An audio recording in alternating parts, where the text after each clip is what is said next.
Avez-vous le sentiment que le temps et les années passent vite? Avez-vous ce sentiment qu'à la fin de la journée, il vous reste autant de dossiers sur votre bureau que de courriels qu'au début de la journée? Voulez-vous augmenter votre productivité et améliorer votre gestion du temps? Nous en parlons maintenant. Voici 6 habitudes à perdre pour mieux gérer son temps. Bonjour à tous, je suis Franck Nicolas, fondateur de Globe et du programme de coaching Spark. Bienvenue dans la capsule du mardi, le coaching qu'il vous faut pour vivre la vie et les affaires que vous aimez. La question du jour, mes amis, c'est celle de Jean de Montréal.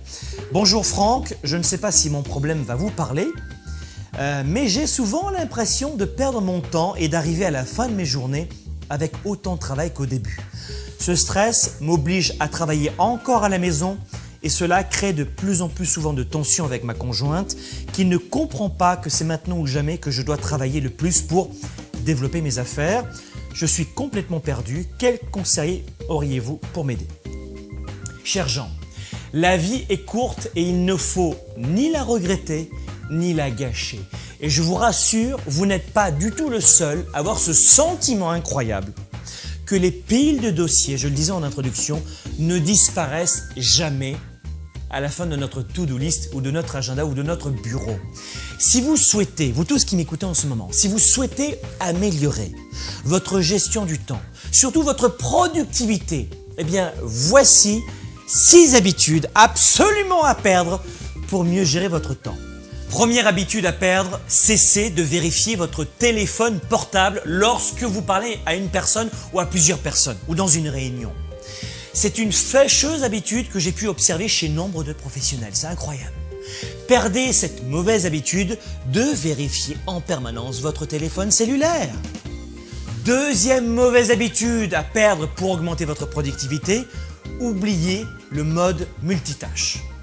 Que ce soit à la maison, en famille, entre amis et surtout sur votre lieu de travail, perdez ce mauvais réflexe de faire plusieurs choses à la fois. Troisième mauvaise habitude à perdre pour augmenter sa productivité, perdez le réflexe de penser aux personnes qui vous font du tort. Non mais ça c'est incroyable comme réaction. Ne perdez plus d'énergie à repenser en permanence à des personnes qui vous ont fait du tort ou qui vous font encore du tort, en changeant de réunion, en changeant de pièce, après un repas, après un lunch, en rentrant à la maison, vous perdez du temps. Vous donnez de l'importance à des gens qui vous font du tort. Arrêtez! Quatrième mauvaise habitude à laisser tomber pour être productif, ne laissez pas votre passé dicter votre avenir. Les erreurs sont précieuses, mes amis, mais elles ne doivent pas hanter en permanence votre esprit. Là encore, cessez de vivre dans le passé. C'est la meilleure façon pour gâcher votre futur. Pensez à la grandeur du futur au lieu de penser à vos erreurs en permanence. Arrêtez de vivre dans le passé, pensez au futur, ça c'est productif. Cinquième erreur à ne pas faire pour être productif, on la connaît celle-là, c'est cesser de procrastiner.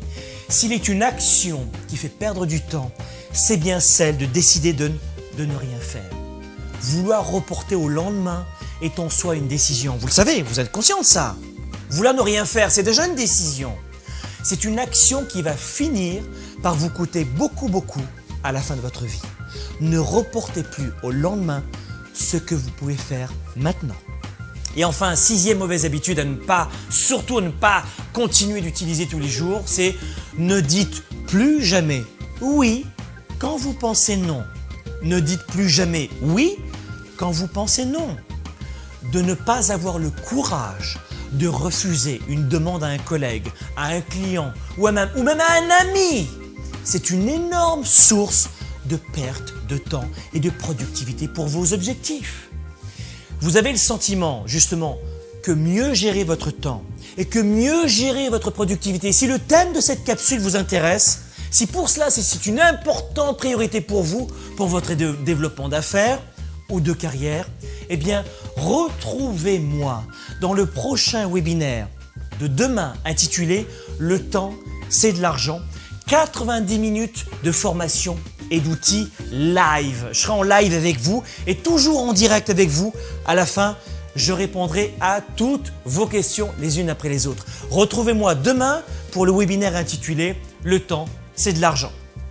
Vous avez aimé cette vidéo, abonnez-vous à notre chaîne YouTube et partagez cette capsule avec vos amis, vos relations sur Facebook, Twitter, LinkedIn et surtout, si vous voulez plus de ressources et si vous voulez être informé avant tout le monde pour développer votre performance, votre équilibre de vie, mais aussi votre leadership, vos affaires, vie privée, eh bien, venez me rejoindre, venez me rencontrer sur globe.cc et assurez-vous de vous abonner gratuitement aux envois de cette capsule du mardi.